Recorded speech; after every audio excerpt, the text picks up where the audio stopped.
Yeah, it was one of the toughest time of my life because I had 2 times 100% and yeah, I was ill a lot and these kind of things because my body was just empty, you know. I can definitely be fighting for podium, 100%. I don't have one single doubt in my mind. Everything's laid out on the table for you to achieve the ultimate goal and you're not coming close to it. It's terrible, it's hard to accept.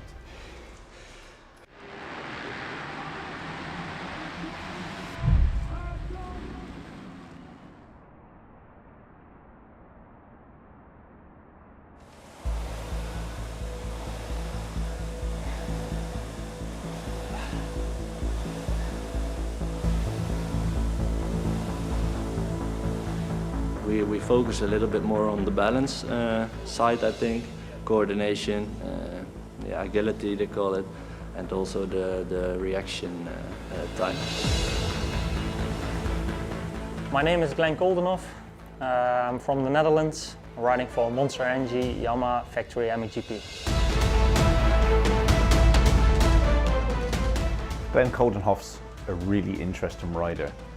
We've watched him over the years beat the very, very best riders out there in the world. He's proved it on 2 occasions now. It's 2 of the biggest events, the Olympics of motocross. Watching Glenn at Redbud, the track was really, really hard. It rained for 2 days non-stop. You could hardly even walk around the pit area, let alone what it was like to actually be on a track. And we watched him dismiss every other rider out there, including some of his fiercest rivals like Jeffrey Herlings. Final lap. Wow, what a statement. Confident he is. What a statement. Great ride for the Red Bull KTM rider out of the Netherlands. And he's got a massive round of applause as well. And that is a personal achievement. Race 1 with a win. He was so ecstatic with that, but to go 1-1 just like Anstey last year. Fast forward 12 months and Glenn done exactly the same thing again. He beat the best in the world. There's no reason why he can't do the same thing this year to win the World Championship. But what a moment, what an experience. And it'll be a big moment as well because Koldenhoff comes out of the final turn. He goes 1-1 again, this time on home soil. The Netherlands win for the first time. Yeah, definitely, you know, it was highlight last year already in Redbud, but now this time double gold, you know, doing it with Team the Netherlands in front of our king is something special. And the crowd was amazing today. Every single lap I came by the grandstands, I heard them, and it's been an amazing weekend and something we will never forget, that's for sure. Anyone who knows of Glenn Koldenhoff and has followed his career thinks of him as a KTM rider. He was on one in MX2, he was on one for the overwhelming majority of his MXGP career, save 1 season on a Suzuki. So for him to suddenly appear on a Japanese bike, a Yamaha, is really going to take some getting used to, and it's a big commitment from his side because he had everything he needed at KTM, or Gas towards the end. You know, I've been 5 years with the other brand, and to change to a new brand is always a bit difficult, I would say, in the beginning. But I think factory bikes in general, they are all not that bad, and it's just I need to get used to the handling of the bike, and it reacts different in different places. And yeah, I felt like we had 2 months now, and I'm pretty much used to the bike, and yeah, we are just finalizing things, you know, to make the bike even more built for myself. And this is going on a good way, so I'm happy so far. Glenn is a kind of course, sand rider, due to the fact that he's a Dutch rider, but he got some skills that are not common. I never understood how it's possible that he never put everything in the same season, you know, together, because he has some of the best end of the season ever, I guess, with victories and with incredible races at GP of the Nations, like he did in Redbud in America. When conditions are really tricky and demanding and physical, it's really a good rider. It's a strange one with Glenn because people think of his last 2-3 years and they think of his GP wins, they think of his podiums, they think of his Motocross of Nations success. And whilst you would naturally think of those highs, there have also been some incredibly difficult moments. He's had 2 back injuries in 2 years. He's lost feeling in his lower body. He knows what it's like to flirt with that dangerous edge. So for him to even be in a position now where he wants to race, let alone still going for a world title, is commendable, but it's this quality that any rider in this field has. Everyone knows of the consequences. Everyone knows what could happen. But the love of the sport and the desire to be the best eventually trumps all of that. The conditions are taking a turn for the worse. If ever you needed to start, Jason Thomas, today was the day. Yeah, it's so cliche to say, but in a condition like this, where you're not going to be able to see well, you're not going to be able to move around the track very well, you need to get out front so you can control your own destiny. You know, the traction was almost at a peak going into the second moto. Get some downpour. It's really going to change the approach. I wouldn't be surprised if there were some last-minute tire changes. MXGP race 2. Wow, this one's going to be a good one. Hurling's very tentative, dropping off the mesh there on the wet metal, but around the outside, oh, rider's going wide in the first turn, and it is a Yamaha. It's cold enough in those orange boots, white and orange boots, is it? Yes, it is. So cold enough pulls the Fox hole shot. Where's Febvre? Your winner from race 1. Glenn Koldenoff, been a decent ride for him. He's going to get his first podium for Monster Energy Yamaha. He would have liked the race win, I'm sure. He would have loved to have stood on the top step of the podium even more. But you know what? Take it while you can. It's a good improvement for Glenn Koldenoff. 17th overall at the first round, 8th overall a week ago at Matterley Basin. He's going to be 2nd overall today. Talk about making gains. We're about 3 months ahead of schedule on Glenn Koldenoff's results here, so. My first podium together with Yamaha, a new team and everything, you know, it's been amazing, and yeah, my season just started now. I think the passion for the sport, you know, is just, it's what I love. This is my life, and I think it will stay forever. And you know, every day trying to improve, to be better. Every single year, every single week, every single day, you know, putting the maximum effort, and try to become the best one day. So that's always been the goal, and it will always be like this. Glenn Koldenoff, Monster Energy Yamaha, born down the road, pleased that there's a home GP here at Os, his home circuit. He looked good in time practice as well. I think I'm pretty good at focusing at myself, you know, and you need to stay realistic. And I've been close in 2019. I was 3rd in the championship, and obviously last year, you know, I had an injury. But I feel like I'm a guy which still improves every year a little bit, and I feel like I'm a quite consistent top 5 guy, but I need to step it up to consistent top 3. And it surprised me, honestly, it surprised me a lot. He's doing pretty well. He got also some bad luck with a crash like in the second moto in Os that took him away from a possibility to fight for a podium and maybe also for a victory. 110 metres or thereabouts into turn 1. Clean through there in the first race and at the bottom of turn 2, and once again it's Febvre, but around the outside, Jorge Prado, rider down at the back, and riders down. Oh, end over end, different riders going over the bars. He's won GPs from time to time. He's won motos from time to time. But to reach that next level and be there consistently is a whole different ballgame. Maybe sounds like a small step, but it's in the end, you know, it's quite a step. But I feel like I've all the things around me which can make me to do this step, and I'm confident. I'm putting everything in it, and yeah, hopefully it will come out one day.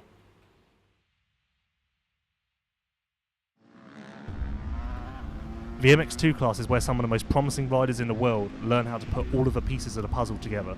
These riders have speed, they have ability, they have the potential, but putting all of those things together to form the perfect combination is a struggle. The MX2 class is where they learn how to do that. Look at Conrad Mewse. He was a junior world champion. He won races in the EMX 125, he won races in the EMX 250. He's got the speed, everyone knows he can win. It's just putting things together on race day that appears to be the struggle for him. Everyone knows how good he can be, it's just whether he will eventually hit that level. I mean, there isn't much for me to tell him if he's firing on all cylinders, you know, regarding the riding side, apart from some lines or, you know, small things. But when he's riding at his best, which is it is a lot of the time, and it happens a lot in the week. And you know, he's one of the fastest in the world. I don't think anyone would disagree with that. But it's the next bit, you know, that needs to happen on a Sunday. And last year we had, you know, glimmers of, you know, the Conrad that everybody knows, and he knows, and I know, and the team knows, came to race. Well, he's definitely not going to let Muse through, but then Muse tries to get alongside the factory KTM, just trying to get himself reorganised. And Muse goes around the outside, but runs out of real estate. So it's trying to bring that out in him every time.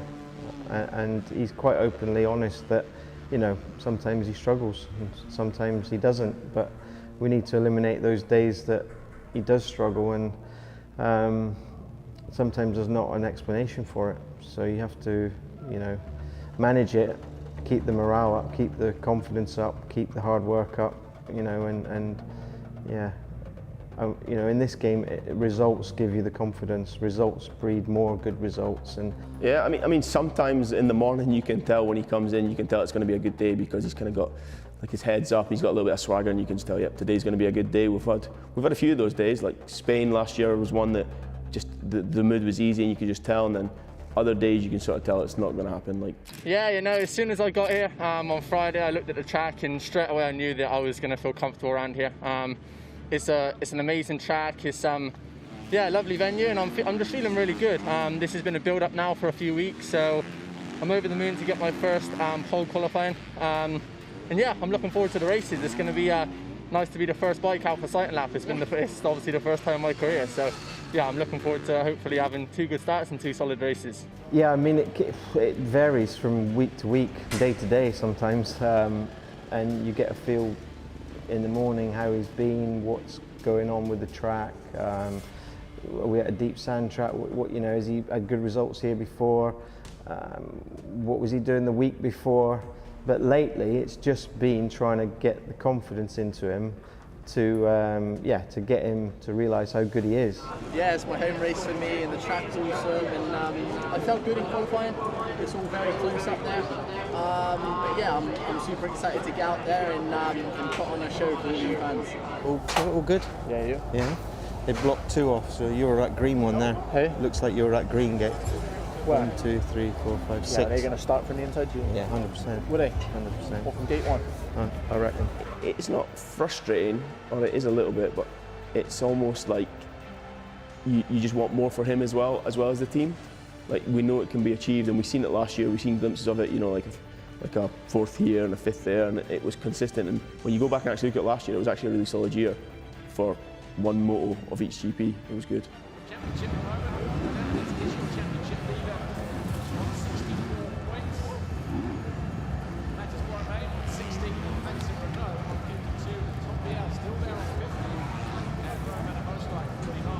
Mate, you're ready to go, mate. There's nothing you can't do. But you know what it's like, you know what it can get like. Just got to get a good start and go for it. You're faster than any of them, you're fitter than all of them. You just got to go. Be sensible in the race, get the points. Top 6, fine. 2 top 6s. If the opportunity's there to get 2 top 3s, take it. If there's opportunities there for the win, go for it. You know? You'll be good, you can do it. But 2 top 6s is a real good start. Yeah. You can light it up here if you want. If you get the start, just go for it. Honestly, everyone else will be. Everyone else is not in any better position than you are. You know. Yeah. You'll be good. All the training. Let's do it. Turns in.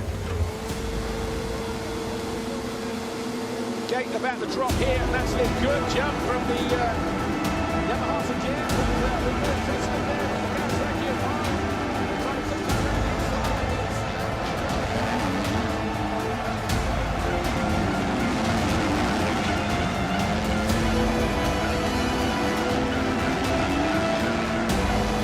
That's a Renault. Well, it's going to be a big moment for him, isn't it? Win the overall here at Matchley Basin. Maxime Renault wins the British GP, his first victory of the season and second of his career. Conrad Mewse crosses the line in 17th overall, not what the British fans would have expected from such a promising talent. But before Matterley, he was geared up for it. There was no reason for us not to believe he wasn't ready for it, and it just didn't happen on the day. It was one of those, you know, and he quite openly say that. He's not blamed the bike with anything. He's happy with the bike, he's happy with the suspension. It's just a few months just to get this rolling and get the results coming out. There are many riders through the years who have had the speed and the ability to do the job, but their mind just lets them down. It's the same in any walk of life or any sport. Sometimes finding that mental edge can be the difference between struggling to reach your potential or maximising it. That's why some riders bring in trainers who have been there, done that, and maybe even gone through similar problems. Think of Mark Deruva, who took Paul Jonas to his first world title in 2017. He now works with the F&H Racing Kawasaki team, and namely Rowan van der Moosdijk, and he's trying to help him do the same thing, reach that next level and fulfill his potential that is so clear for everyone to see. Okay, my name is Mark de Reuver. I'm working for F&H Kawasaki Racing, and my job is trainer, mental coach, shoulder to cry on, and the babysitter. Zie, hier moet je al rechtop gaan zitten. Hier, kijk, rechtop zitten. Niet vooruit, rechtop moet je. Je moet hem voelen. Zo, je moet hem voelen.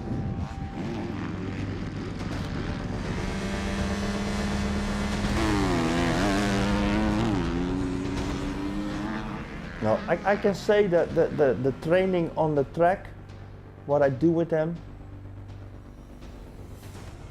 is 40% important, and I say 60% of the mental side. It's a lot. It's much more, because I know he can ride really well. You know, of course, you can always be better, and I see every time I see things, but it's more the mental side you need to work on. And that showed also, because like that last moto in Lommel, that was the only race I really saw my Rowan, let's say. That last moto in Lommel. He was so good, he was completely relaxed, he was good, you know. Great ride this from the F&H Kawasaki. Haven't seen too much of it, but he is also on the verge of making his own little piece of history. Rowan van der Moosdijk, the F&H Kawasaki rider, finally wins a race in MX2. Still in the last few weeks, I'm 3 years now with Mark, and still in the last few weeks I still learn from him. He always has new things, and then when in the night I lay in my bed, I think, yeah, how is this possible? I thought, like, this year, what can he say about me, because he knows me for 3 years, you know, and still he comes with new things, and that's what makes him so special. Zie je wat je doet? Je gaat ook weer helemaal zoals je gaat. Hop, zo met die kop eroverheen. Dan kijk maar naar je kont. Je moet naar je kont kijken. Kijk, die gaat omhoog. Ja. Zie je, en dan zo. Maar dan is die ding. Want hier is wel goed hoor, dit. Zie je, maar dan ben je te laat, hè? Zie je dat? Ja. Zie je hier nog steeds zo, helemaal naar voren. Ja. Dan moet je al achterop zitten. When he finished his career and he started to approach the career of a trainer, of preparing other riders, I was thinking, with all the mistakes he did, probably he knew really well what not to do, but would be able to teach them what to do. Super, gewoon. Dat is gewoon echt goede staat hoor.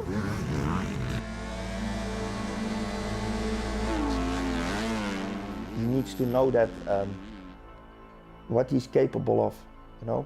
And sometimes I think he forgets that, or I don't know what's in his head, you know. I try to to reveal that also a little bit, but he needs to be more sure of himself, and he knows that. And when he's sure of himself, you get a repeat of that European Championship here and that last moto in Lommel. Of course, you cannot be always first, because you have pile-ups in the start or something happens, but that's motocross. But he needs to start believing in himself before the start already. It's important. Yeah, of course, home GP is always a bit different. I want to do good here. The crowd is amazing. It's nice to be back with them. and yeah, I want to give them something back. And I've been quite consistent the first few rounds, and I want to be on the box. I always had it a little bit, also when I was younger. I became a few times Dutch champion and still thought that some guys were better than me. So I think it's also a little bit of myself. But yeah, also when Mark say to me how good I am, or many other people, yeah, there's still a little bit of yeah, thought that maybe someone is better, and that needs to be out. And yeah. Mix 2, race 1, 30 minutes plus 2 laps about to get underway here. Who will it be that grabs that all-important foxhole shot? The 5-second quarters turn. Brace yourselves. From the middle of the box, the gates came yesterday in the European Championship races, and already swinging wide, and maybe wider than they needed to be. 1 or 2 riders.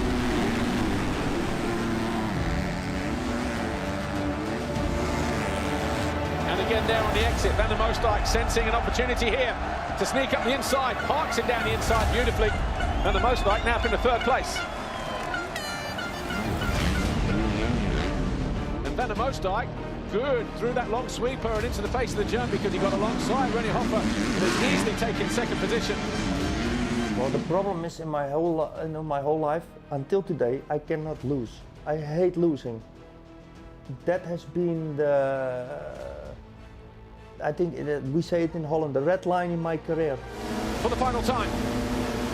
Oh, a couple of itchy trigger fingers there. So Geerts leads, De Wolf 2nd, Beaton 3rd, Guadagnini 4th, Fernandez, Renault, Hoffer. Fans on their feet. Oh, Aaron Van der Moosdijk. Disappointment for the F&H Kawasaki rider. Can't believe it. The bike has let go on him, it appears, judging from the body language there. Yeah, I know what I can do. I proved it a few times last year. I know I can win. I showed it, but I just want to be more consistent and fight more for the podiums. And I think when you can do that, you will be up front in the championship standing. So that's my goal, and of course to be a world champion. But in the end, the cool, decisive riding of Jago Geerts won out. He wins here in Os. He wins both races. A huge victory for the Monster Energy Yamaha rider. That feeling that the guys give me when they're on the podium, I also cry many times, because it's my passion. It's what I do. When I live for this, you know. I live for winning. And the feeling you get when you win, doesn't matter what people say, it's impossible you can get that with money. It's not possible, that feeling. So I want to push that also on everybody's heart. Go for it, you know, and try the best you can, and never give up. Nothing is going to be the feeling ever after your motorsport career.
October 18th, 1931. Mary had a little lamb, its fleece was white as snow, and everywhere that Mary went, the lamb was sure to go. Inventor Thomas Edison dies in West Orange, New Jersey at age 84. Among his many inventions, the electric light bulb, the phonograph, and the motion picture camera. 1962. 3 scientists are named winners of the Nobel Prize for Medicine for their work in determining the double helix structure of DNA. Dr. James Watson of the United States and Drs. Francis Crick and Maurice Wilkins of Britain share the Nobel honor. 2001. CBS News announces an employee in anchor Dan Rather's office in New York has tested positive for anthrax. It's part of the anthrax scare that kills 5 other people and shakes Americans following the September 11th attacks. Also in New York that same year, 4 disciples of al-Qaeda leader Osama bin Laden are sentenced to life without parole for their roles in the deadly 1998 bombings of 2 U.S. embassies in East Africa. 1968. 2 American athletes are suspended for a high-profile protest at the Mexico City Olympics. Sprinters Tommy Smith and John Carlos give Black Power salutes during a medal ceremony. The athletes are later banned from all Olympic competition for life. And 1926. Rock and roll performer Chuck Berry is born in St. Louis, Missouri. Today in history, October 18th, Tim McGuire, The Associated Press.